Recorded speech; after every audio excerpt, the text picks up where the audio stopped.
Ladies and gentlemen, boys and girls, welcome to another session of podcast. I wish and I'm sure you will enjoy listening to the broadcast. What is this number game? 70, 100, 180, 280. Oh my god, are you still alive? How can the blood sugar level be the same for people living in different environment? How do we know someone has diabetes other than checking a glucometer? What is this number game?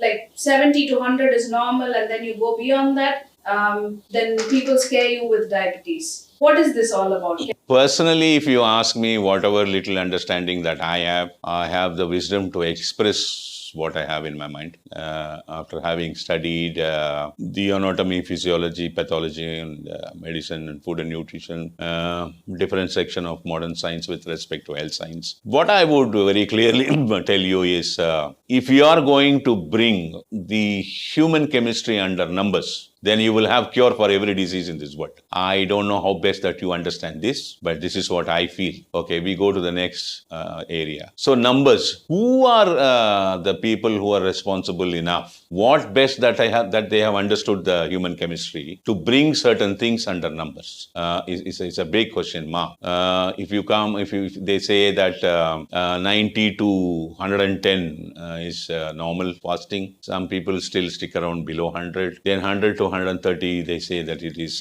pre-diabetic in fasting. 130 above, they say that it is diabetes. Then 140 postprandial, 2 hours after food, should be normal. 140 to 160 is pre-diabetic. Anything 160 plus, you are diabetic. So these numbers are being coined by the medical world or designed and whatever that they have understood. Is this correct or not? This is number one. Then you have World Health Forums are coming in and they talk about as a norms and rules that these numbers should be followed. So there are a lot of black books behind that. So these black books I don't want to explain, and how responsible these guys are, coming out with these numbers. If you for example, if you buy a car and 0 to 25,000 kilometers, 30 kilometers, it will give you an innocuous performance. If you're going to drive the car more than 3 lakh kilometers and then you expect the performance of 0 to 25,000 kilometers, you will never get. So I would agree that if a person around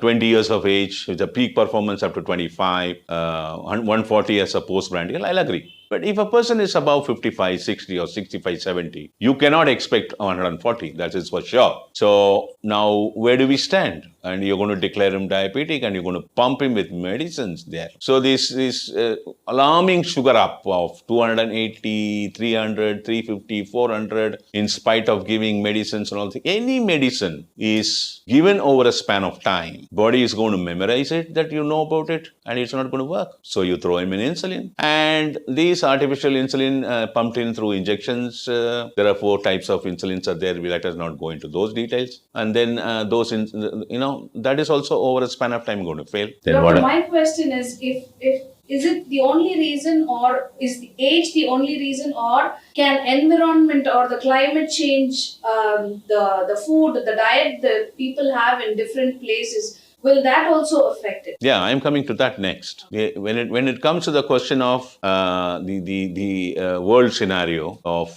800 crore people, that 8 billion population at the moment. People live in Alaska, people live in Europe, America, Latin America, large part of Asia. Then you have a lot of countries in the Indian Ocean side towards the southern hemisphere. Then people who live close to northern poles. How can you bring in the same number for everybody? Because the food and nutrition part of it varies from person to person. Suddenly somebody comes and says that, eat a lot of fructose, your glucose won't go up. It's a crazy way of coming and talking after the biochemistry had done research on 50 overs of fructose. Suddenly somebody, even 2 days back, there is a BBC News says that a particular diet has been exercised as a research, and with that type 2 diabetes can be reversed. How that is possible for all parts of the world? It is not possible for all parts of the world.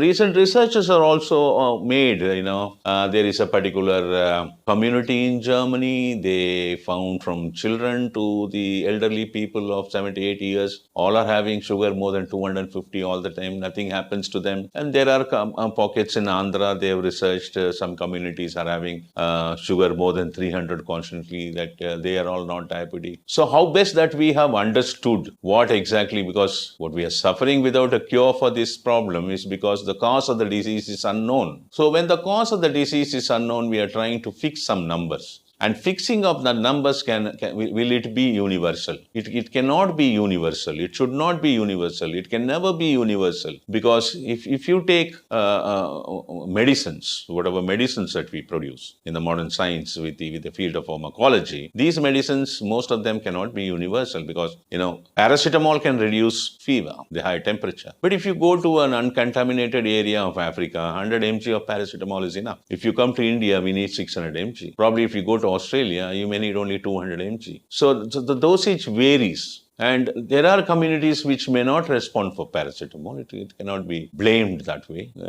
Maybe aspirin paracetamol combination may work, which we don't know. So when it comes to the question of that, what exactly that you are trying to figure out is to put some numbers and make that as a rigid rule in the medical world, and allow every medical practitioner to follow that. In that, how many people have been misunderstood, bringing those people under this thing. Sugar is one thing which is a fluctuating part of it in the human blood. It varies because of your emotional turbulences and emotional fluctuations. Suppose somebody, a 25-year-old girl is not good enough. Maybe she had some failure in many parts of certain aspects of life in that year, and she's been going through some turbulences. And if she's going to have some imbalances, some symptoms and all that, they found that sugar is on the higher side. If you recorrect her problems, her lifestyle problems, whatever that problem, whatever the failure that she's gone through, she's going to become normal instead of putting her in the medicine. So that is also there. And this number game is a very, very tricky game. I cannot talk too much on this because it may not look good, but definitely I want every one of us to think that is these number games with which are we driven towards the fear factor, which will push us to take medicines for the rest of our life, or we are going to understand more about ourselves and make sure that we don't bother about the number, try to find our own ways and means to maintain the blood sugar once you have been advised your numbers are on the higher side. This is where we have to play an intelligent role in order to not to burden the diabetologists around the world. Back to you, Susan. Thank you very much for spending your quality time. Thank you very much for your attention. I wish you enjoyed this session. See you later.